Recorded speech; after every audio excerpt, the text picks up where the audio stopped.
सत्यनारायण भगवान की कथा पूरे लोक में प्रचलित है। हिंदू धर्मावलंबियों के बीच सबसे प्रतिष्ठित व्रत कथा के रूप में भगवान विष्णु के सत्य स्वरूप की सत्यनारायण व्रत कथा है।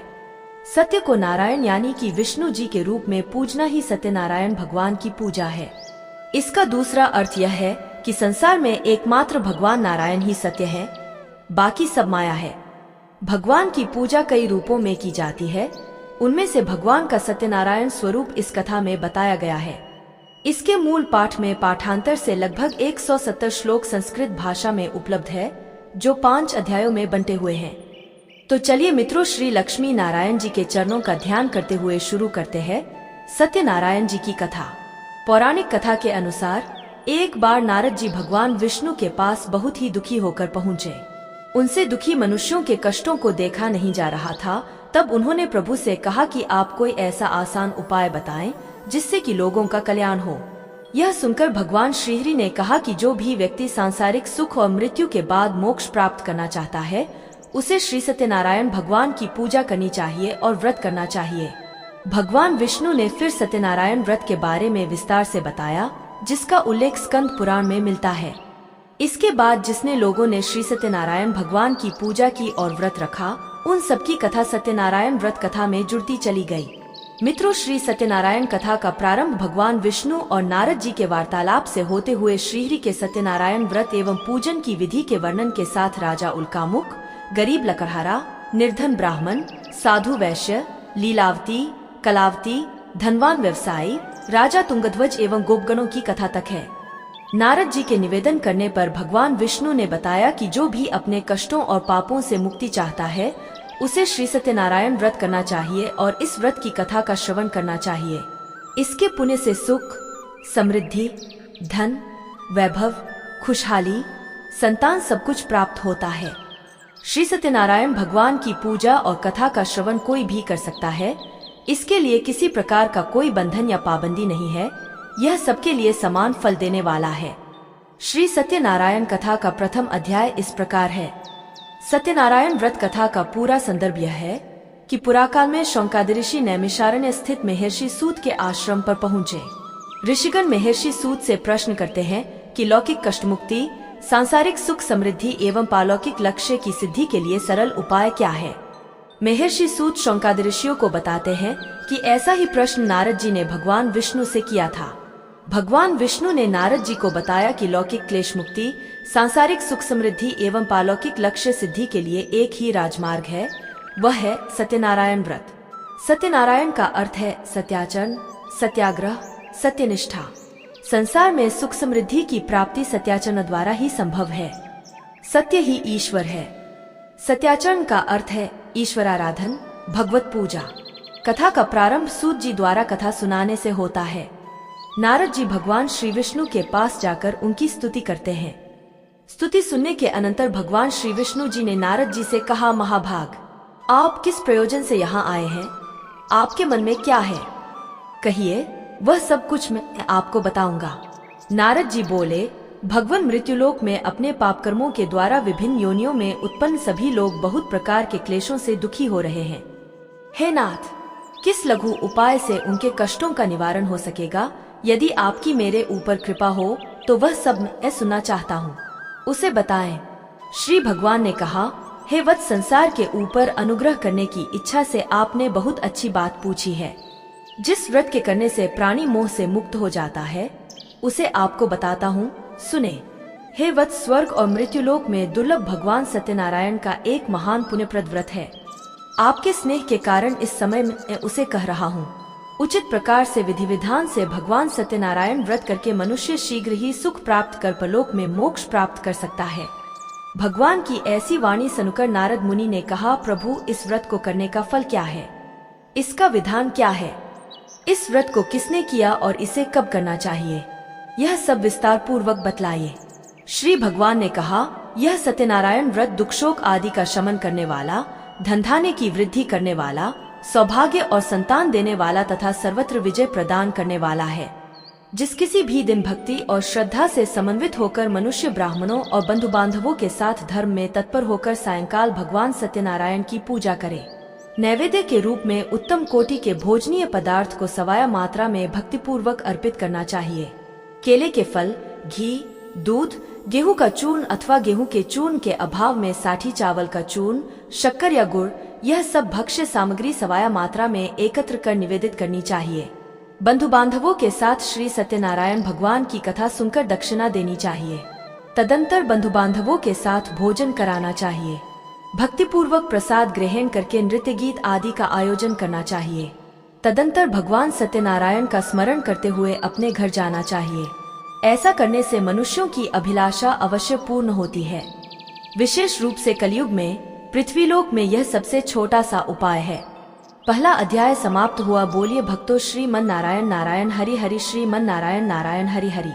दूसरा अध्याय। श्री सूत जी बोले, हे द्विजों, अब मैं पुनः पूर्व काल में जिसने इस सत्यनारायण व्रत को किया था उसे भली भांति विस्तार पूर्वक कहूँगा। रमणीय काशी नामक नगर में कोई अत्यंत निर्धन ब्राह्मण रहता था। भूख और प्यास से व्याकुल होकर वह प्रतिदिन पृथ्वी पर भटकता रहता था। भगवान ने उस दुखी को देखकर वृद्ध का रूप धारण करके उस द्विज से आदर पूर्वक पूछा, हे प्रतिदिन अत्यंत दुखी होकर तुम किस लिए पृथ्वी पर भ्रमण करते रहते हो? हे द्विज श्रेष्ठ, यह सब बतलाओ, मैं सुनना चाहता हूँ। बोला, प्रभो, अत्यंत दरिद्र हूँ और भिक्षा के लिए ही पृथ्वी पर घूमा करता हूँ। यदि मेरी इस दरिद्रता को दूर करने का आप कोई उपाय जानते हो तो कृपा पूर्वक बतलाइए। वृद्ध बोला, हे देव, सत्यनारायण भगवान विष्णु अभीष्ट फल को देने वाले हैं। हे विप्र, तुम उनका उत्तम व्रत करो जिसे करने से मनुष्य सभी दुखों से मुक्त हो जाता है। व्रत के विधान को भी यत्नपूर्वक कहकर वृद्ध रूपधारी भगवान विष्णु वहीं पर अंतर्धान हो गए। वृद्ध ने जैसा कहा है उस व्रत को अच्छी प्रकार से वैसे ही करूँगा, यह सोचते हुए उसको रात में नींद नहीं आई। अगले दिन प्रातः काल उठकर सत्यनारायण का व्रत करूँगा ऐसा संकल्प करके वह भिक्षा के लिए चल पड़ा। उस दिन भिक्षा में बहुत सा धन प्राप्त हुआ। उसी धन से उसने बंधु बांधवों के साथ भगवान सत्यनारायण का व्रत किया। इस व्रत के प्रभाव से वह श्रेष्ठ सभी दुखों से मुक्त होकर समस्त संपत्तियों से संपन्न हो गया। उस दिन से लेकर प्रत्येक महीने उसने यह व्रत किया। इस प्रकार भगवान सत्यनारायण के इस व्रत को करके वह श्रेष्ठ सभी पापों से मुक्त हो गया और उसने दुर्लभ मोक्ष पद को प्राप्त किया।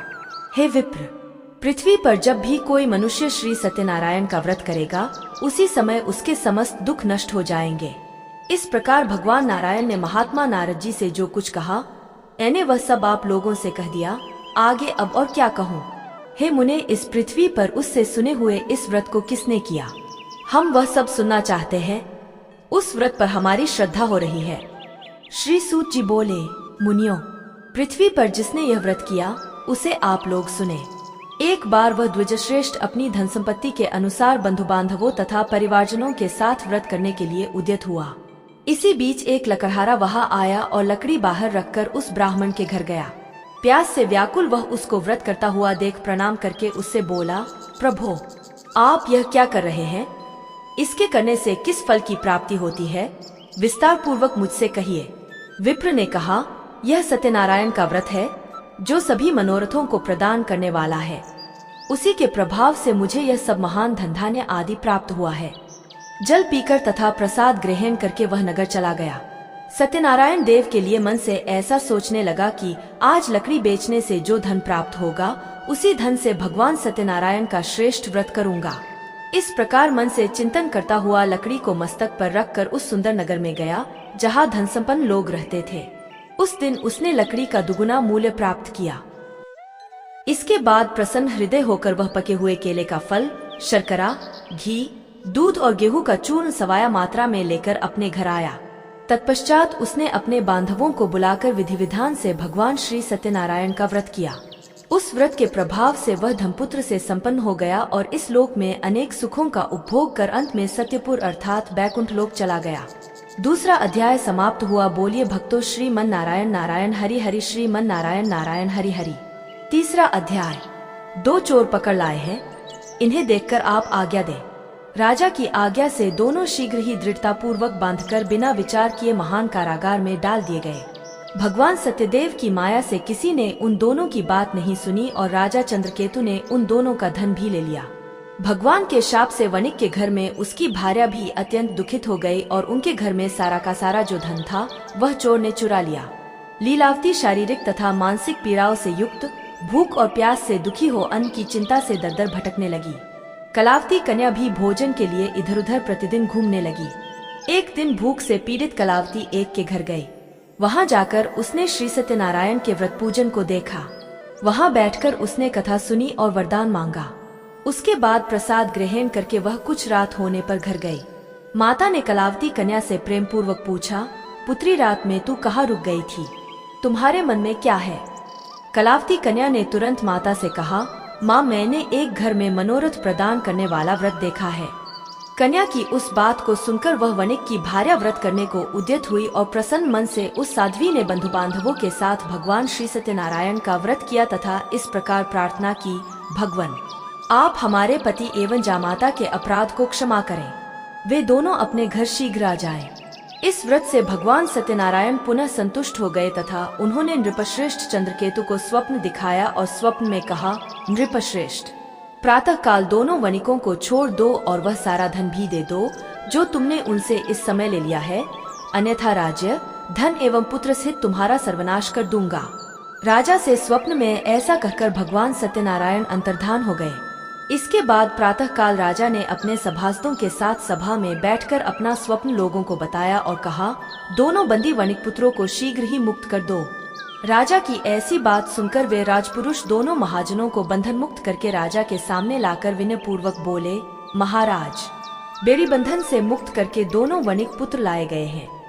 इसके बाद दोनों महाजन नृपश्रेष्ठ चंद्रकेतु को प्रणाम करके अपने पूर्व वृतांत का स्मरण करते हुए भयविह्वल हो गए और कुछ बोल न सके। राजा ने वणिक पुत्रों को देखकर आदर पूर्वक कहा, आप लोगों को प्रारब्धवश यह महान दुख प्राप्त हुआ है, इस समय अब कोई भय नहीं है। ऐसा कहकर उनकी बेड़ी खुलवाकर क्षौरकर्म आदि कराया। राजा ने वस्त्र अलंकार देकर उन दोनों वणिक पुत्रों को संतुष्ट किया तथा सामने बुलाकर वाणी द्वारा अत्यधिक आनंदित किया।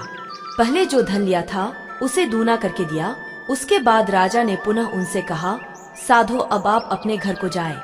राजा को प्रणाम करके, आपकी कृपा से हम जा रहे हैं। ऐसा कहकर उन दोनों महावैश्यों ने अपने घर की ओर प्रस्थान किया। तीसरा अध्याय समाप्त हुआ। बोलिए भक्तों, श्रीमन नारायण नारायण हरि हरि, श्रीमन नारायण नारायण हरि हरि। चौथा अध्याय, किया है अथवा हम सभी भगवान सत्यदेव की माया से मोहित हो गए हैं। अपनी धन शक्ति के अनुसार मैं भगवान श्री सत्यनारायण की पूजा करूंगा। सभी को बुलाकर इस प्रकार कहकर उसने अपने मन की इच्छा प्रकट की और बारंबार भगवान सत्यदेव को दंडवत प्रणाम किया। इससे दीनों के परिपालक भगवान सत्यदेव प्रसन्न हो गए। भक्तवत्सल भगवान ने कृपा पूर्वक कहा, तुम्हारी कन्या प्रसाद छोड़कर अपने पति को देखने चली आई है। निश्चय ही इसी कारण उसका पति अदृश्य हो गया है। यदि घर जाकर प्रसाद ग्रहण करके वह पुनः आए तो हे साधु बनिया, तुम्हारी पुत्री पति को प्राप्त करेगी, इसमें संशय नहीं। कन्या कलावती भी आकाशमंडल से ऐसी वाणी सुनकर शीघ्र ही घर गई और उसने प्रसाद ग्रहण किया। पुनः आकर स्वजनों तथा अपने पति को देखा। तब कलावती कन्या ने अपने पिता से कहा, अब तो घर चलें, विलंब क्यों कर रहे हैं? कन्या की वह बात सुनकर वणिकपुत्र संतुष्ट हो गया और विधि विधान से भगवान सत्यनारायण का पूजन करके धन तथा बंधु बांधवों के साथ अपने घर गया। तदंतर पूर्णिमा तथा संक्रांति पर्वों पर भगवान सत्यनारायण का पूजन करते हुए इस लोक में सुख भोग कर अंत में वह सत्यपुर बैकुंठ लोक में चला गया। चौथा अध्याय समाप्त हुआ। बोलिए भक्तों, श्रीमन नारायण नारायण हरि हरि, श्रीमन नारायण नारायण हरि हरि। पांचवा अध्याय। श्री सूत जी बोले, श्रेष्ठ मुनियों, अब इसके बाद मैं दूसरी कथा कहूँगा, आप लोग सुने। अपनी प्रजा का पालन करने में तत्पर तुंगध्वज नामक एक राजा था। उसने सत्यदेव के प्रसाद का परित्याग करके दुख प्राप्त किया। एक बार वह वन में जाकर और वहाँ बहुत से पशुओं को मारकर वटवृक्ष के नीचे आया। वहाँ उसने देखा कि गोपगण बंधु बांधवों के साथ संतुष्ट होकर भक्तिपूर्वक भगवान सत्यदेव की पूजा कर रहे हैं। राजा यह देखकर भी अहंकारवश न तो वहाँ गया और न ही उसने भगवान सत्यनारायण को प्रणाम ही किया। पूजन के बाद सभी गोपगण भगवान का प्रसाद राजा के समीप रखकर वहां से लौट आए और इच्छानुसार उन सभी ने भगवान का प्रसाद ग्रहण किया। इधर राजा को प्रसाद का परित्याग करने से बहुत दुख हुआ। उसका संपूर्ण धनधान्य एवं सभी सौपुत्र नष्ट हो गए। राजा ने मन में यह निश्चय किया कि अवश्य ही भगवान सत्यनारायण ने हमारा नाश कर दिया है। इसलिए मुझे वहां जाना चाहिए जहां श्री सत्यनारायण का पूजन हो रहा था। ऐसा मन में निश्चय करके वह राजा गोपगणों के समीप गया और उसने गोपगणों के साथ भक्ति श्रद्धा से युक्त होकर विधिपूर्वक भगवान सत्यदेव की पूजा की। भगवान सत्यदेव की कृपा से वह पुनः धन और पुत्रों से संपन्न हो गया तथा इस लोक में सभी सुखों का उपभोग कर अंत में सत्यपुर वैकुंठ लोक को प्राप्त हुआ। श्री सूत जी कहते हैं, जो व्यक्ति इस परम दुर्लभ श्री सत्यनारायण के व्रत को करता है और पुण्यमय तथा फलप्रदायिनी भगवान की कथा को भक्तियुक्त होकर सुनता है, उसे भगवान सत्यनारायण की कृपा से धन धान्य आदि की प्राप्ति होती है। दरिद्र धनवान हो जाता है, बंधन में पड़ा हुआ बंधन से मुक्त हो जाता है, डरा हुआ व्यक्ति भय मुक्त हो जाता है। यह सत्य बात है, इसमें संशय नहीं। इस लोक में वह सभी ईप्सित फलों का भोग प्राप्त करके अंत में सत्यपुर वैकुंठ लोक को जाता है। इस प्रकार मैंने आप लोगों से भगवान सत्यनारायण के व्रत को कहा, जिसे करके मनुष्य सभी दुखों से मुक्त हो जाता है। कलयुग में तो भगवान सत्यदेव की पूजा विशेष फल प्रदान करने वाली है। भगवान विष्णु को ही कुछ लोग काल, कुछ लोग सत्य, कोई ईश और कोई सत्यदेव तथा दूसरे लोग सत्यनारायण नाम से कहेंगे। अनेक रूप धारण करके भगवान सत्यनारायण सभी का मनोरथ सिद्ध करते हैं। कलयुग में सनातन भगवान विष्णु ही सत्यव्रत रूप धारण करके सभी का मनोरथ पूर्ण करने वाले होंगे। हे श्रेष्ठ मुनियों, जो व्यक्ति नित्य भगवान सत्यनारायण की इस व्रत कथा को पढ़ता है, सुनता है, भगवान सत्यनारायण की कृपा से उसके सभी पाप नष्ट हो जाते हैं। हे मुनीश्वरों, पूर्व काल में जिन लोगों ने भगवान सत्यनारायण का व्रत किया था, उसके अगले जन्म का वृतांत कहता हूँ, आप लोग सुने। महान प्रज्ञा संपन्न सत्यनारायण व्रत करने के प्रभाव से दूसरे जन्म में सुदामा हुए और उस जन्म में भगवान श्री कृष्ण का ध्यान करके उन्होंने मोक्ष प्राप्त किया। लकड़हारा भिल्ल गुहो का राजा हुआ और अगले जन्म में उसने भगवान श्री राम की सेवा करके मोक्ष प्राप्त किया। महाराज उल्कामुख दूसरे जन्म में राजा दशरथ हुए, जिन्होंने श्री रंगनाथ जी की पूजा करके अंत में वैकुंठ प्राप्त किया। इसी प्रकार धार्मिक और सत्यव्रती साधु पिछले जन्म के सत्यव्रत के प्रभाव से दूसरे जन्म में मोरध्वज नामक राजा हुआ। उसने आरे से चीरकर अपने पुत्र की आधी देह भगवान विष्णु को अर्पित करके मोक्ष प्राप्त किया। महाराजा तुंगध्वज जन्मांतर में स्वयंभुव मनु हुए और भगवत संबंधी संपूर्ण कार्यों का अनुष्ठान करके वैकुंठ लोक को प्राप्त हुए। जो गोपगण थे, वे सब जन्मांतर में व्रजमंडल में निवास करने वाले गोप हुए और सभी राक्षसों का संहार करके उन्होंने भी भगवान का शाश्वत धाम गोलोक प्राप्त किया। इस प्रकार श्री स्कंद पुराण के अंतर्गत रेवाखंड में श्री सत्यनारायण व्रत कथा का यह 5वां अध्याय पूर्ण हुआ। तो बोलिए भक्तों, श्रीमन नारायण नारायण हरि हरि, श्रीमन नारायण नारायण हरि हरि।